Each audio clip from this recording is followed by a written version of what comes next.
Given the scale of the loss of human life in Gaza and in Israel in such a short amount of time, the Secretary General has today delivered a letter to the President of the Security Council invoking Article 99 of the Charter of the United Nations.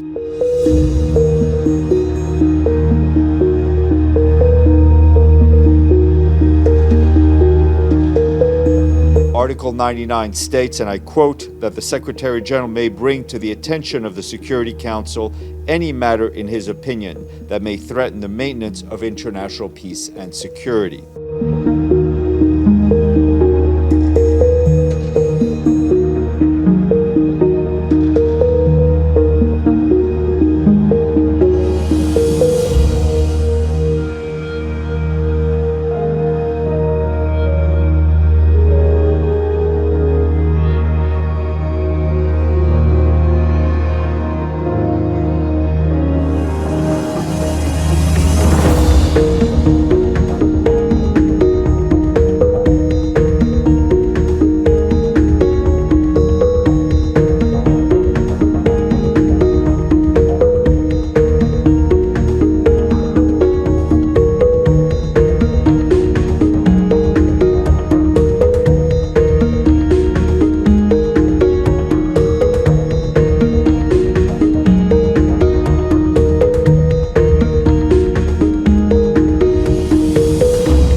And I think that the Secretary General must resign.